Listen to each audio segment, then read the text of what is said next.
Ayez la lumière à tous les étages. Bonjour, aujourd'hui Isaac.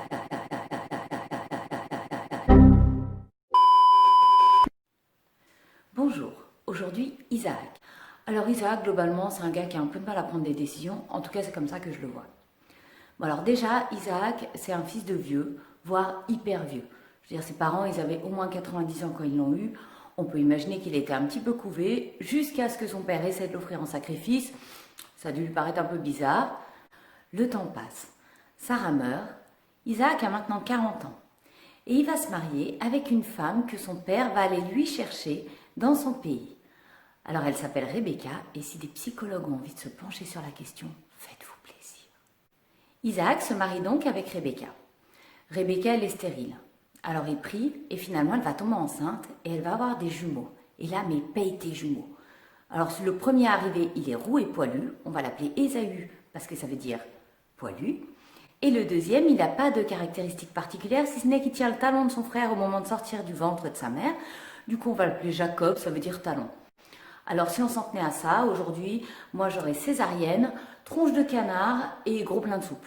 Mais finalement, on leur a donné d'autres prénoms. Bon, des fois, les jumeaux, c'est sympa. Mais là, non. Ils passent leur temps à se chamailler, à être en concurrence. Et alors, clairement, il y en a un, c'est Ésaü, c'est le chouchou de son père, tout ça parce qu'il aime chasser et manger du gibier. Et le deuxième, Jacob, c'est le chouchou de sa mère parce que lui, il est plus tranquille et qu'il adore cuisiner. Une vraie caricature. À l'époque, l'aîné, c'est celui qui hérite de tout. Et là, Jacob, ça le rend un peu chafouin. Et puis un jour, Ésaü rentre de la chasse, son activité favorite, et il est mort de faim et épuisé. Pendant ce temps, Jacob s'est adonné, lui, à son activité favorite aussi, cuisiner des lentilles. Bon. Ésaü arrive donc, épuisé, et il demande à Jacob, s'il te plaît, donne-moi un peu de ton plat de lentilles. Et Jacob, malin, il négocie. La popote contre l'héritage. Ça peut paraître complètement débile, mais ce qu'il est encore plus, c'est qu'Ésaü, il va accepter. Alors peut-être il s'est dit que ça l'engage à rien, sans doute. Mais Jacob, lui, il compte bien sur l'héritage. Et la suite est carrément affligeante. Isaac a maintenant vieilli et il est devenu aveugle. Vous allez voir que ça a son importance.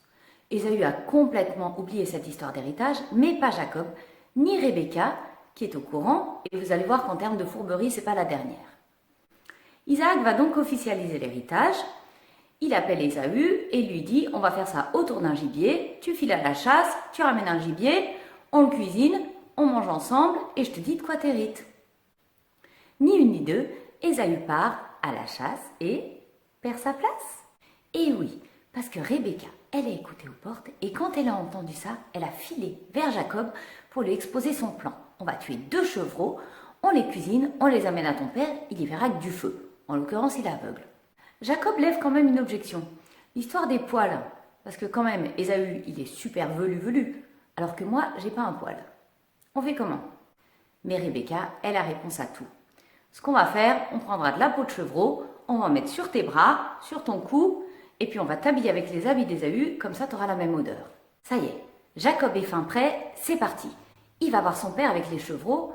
Bon, Isaac, il a quand même un moment de doute. La chasse, ça a été super rapide, la voix, c'est quand même un peu celle de Jacob, mais les poils et l'odeur, c'est vraiment Ésaü. Ouais, ils font rêver les gars, je sais. Et Isaac bénit Jacob. À peine Jacob est parti, Ésaü arrive. Et là, Isaac et Ésaü se rendent compte qu'ils se sont fait complètement berner.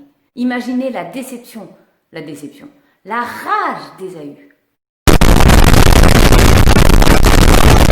Mais bon, Ésaü a quand même 2-3 principes, il veut attendre que son père soit mort pour se venger de son frère.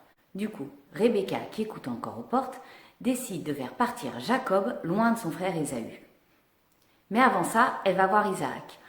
« Mon chéri, tu crois pas qu'on essaierait de trouver une petite femme sympa à notre fils Jacob?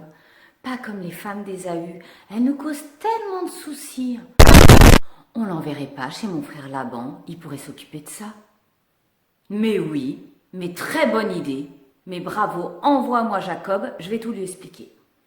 Maline Rebecca, elle fait croire à Isaac qui prend des décisions qu'elle a déjà arrêtées. Quand je vous disais que la Bible regorgeait de personnes vraiment ordinaires, là, clairement, c'est le lâche, la brute et le truand aidés par la commère, il n'y en a pas un pour racheter l'autre. Mais en fait, Dieu leur a montré et va continuer à leur montrer qu'il les aime malgré tout. Et si toi aussi, tu penses que tu ressembles à une de ces personnes, eh ben rien n'est perdu pour toi. Dieu t'aime quand même, malgré tout. Et si ça, c'est pas une bonne nouvelle,